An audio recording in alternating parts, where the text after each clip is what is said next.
What's up, guys?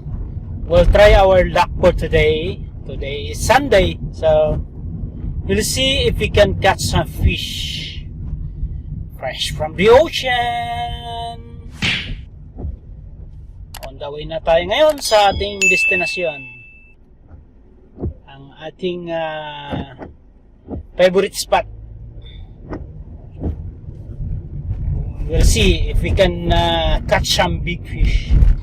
If not, then it's okay.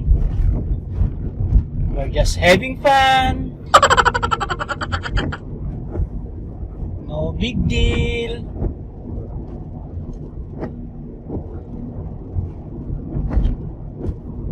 What? Best chicken? Not so sure if they're open. Okay, welcome back. Oh my goodness. We're gonna go fishing, and then this boy wanted me to pass by Best Chicken and order food. He doesn't like fish.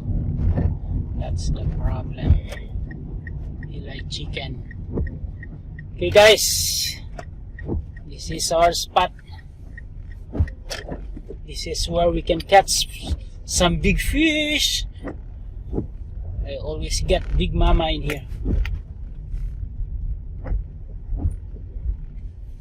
Okay, look like somebody in there.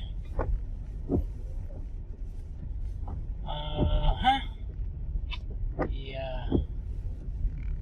So guys, this is our spot.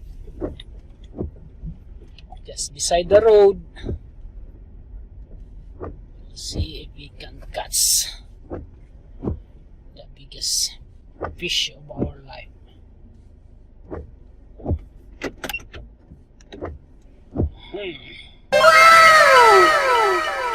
See, the water is so nice. You can see there's so many big fish in there. Okay, let's get down, prepare. We'll cut some small fish for bait, and then bait and wait for 1 hour. If 1 hour we cannot catch, then go home.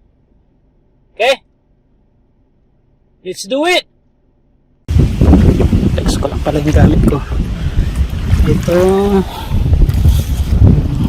bigay sa ating anglers ng Saipan, no?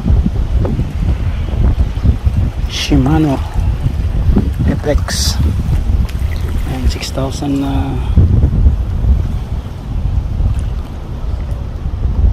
Arapex.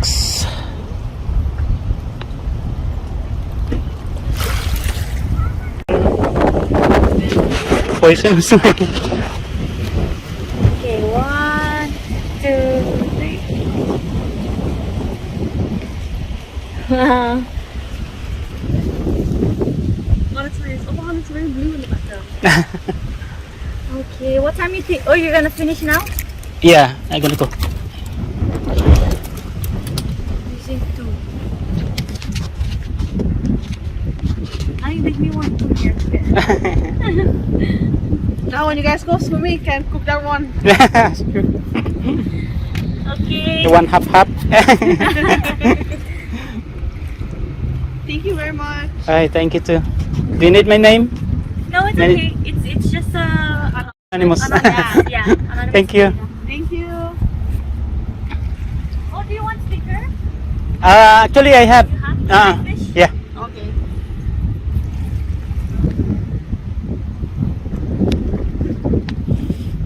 Okay guys, I'm supposed to go home na, but luckily I got one bite. I'm using a fresh what you call this, papakol. Yeah, just cuts a very small papakol, and then I slice it, make it a bait, and I got this.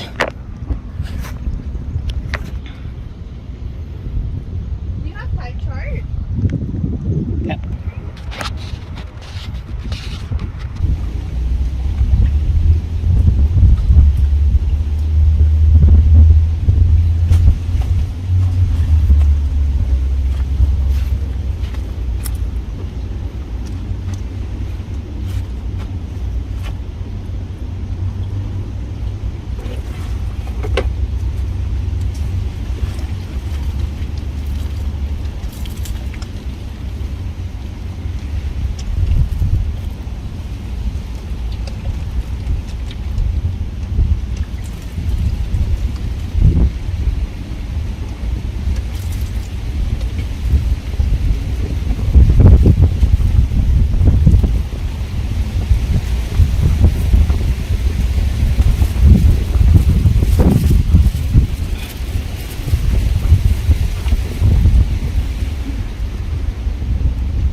Yeah, boy.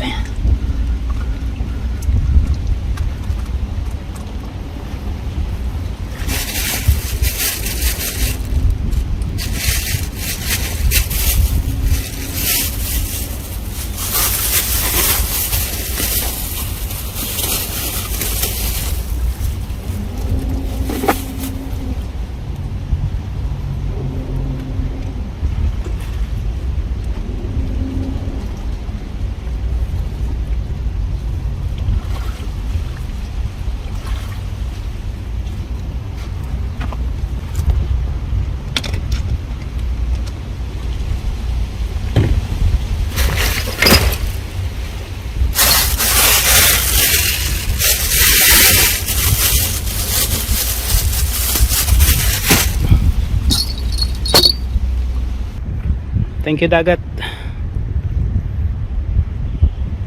Salamat sa malaking isda.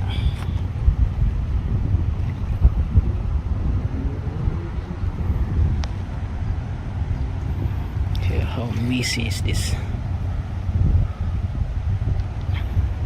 Okay, see you again next time. Bye bye. Cuts of the day?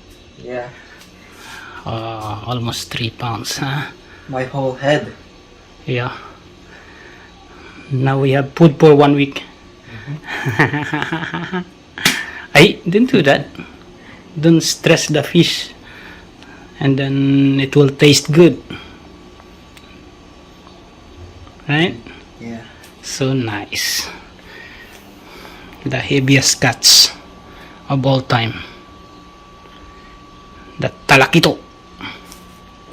Is it still alive? No, not anymore.